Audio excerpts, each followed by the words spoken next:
તો દોસ્તો આપણે વિડીયો બનાવીએ છીએ એટલે ઘણા લોકોએ મને એવું કીધું કે ભાઈ દેવાભાઈ તમે વિડીયો બનાવો છો તો આપણી નદીમાં પાણી આવ્યું છે તો ત્યાંનો વિડીયો બનાવો તો સરસ રહેશે. તો આપણે વિચાર કર્યો કે ચાલો ભાઈ આપણે નદીમાં જઈને એક વિડીયો બનાવીએ, નદીમાં કેટલું પાણી છે એ પણ લોકો સુધી પહોંચાય અને આપણે બતાડી શકીએ. તો ચાલો આપણે નદીમાં જઈએ છીએ. કે હું એટલું ચાલીને આવ્યો પણ મારા ચપ્પલ પૂરેપૂરા ગારામાં બગડી ગયા છે. મારે પૈસા ઊંચા લેવા પડશે. આગળ જતાં ગારો વધુ લાગે છે મિત્રો. તો ચાલો હજી પણ નદી થોડીક દૂર છે તો આપણે નદીએ પહોંચીએ. ઓકે.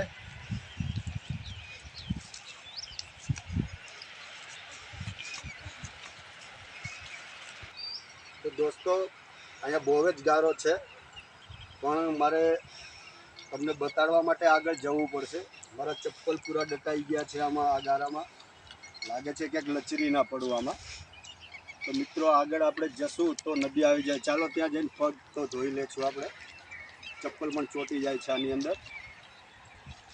ચાલો આગળ વધતા રહીએ આપણે મિત્ર. ઘણો બહુ ગારો છે, પૂરા ચપ્પલ બગડી ગયા છે. ચાલો પાયસું ઊંચું લઈ લેવા દો નકર પેન્ટ પણ બગડી જશે. તો ચાલો દોસ્તો આપણે નદીમાં પહોંચી ગયા છે. હવે આપણે છે ને પહેલાં તો આપણા પગ ધોઈ લે પછી નદી વિશે વાત કરીએ. ચાલો ચાલો ચપ્પલ પણ તૂટી ગયા.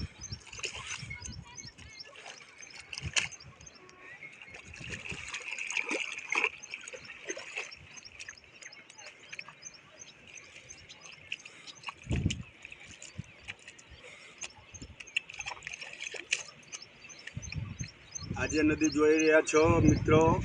આજે થોડાક મોડા છીએ આપણે, પણ કાલે બે કાંઠે નદી હતી. પેલા કાંઠે, આ કાંઠે. હવે વચ્ચે આપણે આવી શકીએ એવી શક્યતા નહોતી. અને મિત્રો તમને બીજી વાત જણાવું તો આ ખાણ છે એક ઊંડી છે, બહુ ઊંડી ખાણ છે. ઘણા સમયથી બંધ છે. અહીંયા પથ્થરકામ ચાલુ હતું, પથ્થર કાઢતા લોકો. પણ અત્યારે આ ખાણ બંધ છે. આ કાકુભાઈની ખાણ તરીકે ઓળખાય છે. તો મિત્રો આ વિડીયો સારો લાગ્યો હોય લાઈક, કોમેન્ટ, શેર અને ફોલો જરૂર કરજો. જય માતાજી.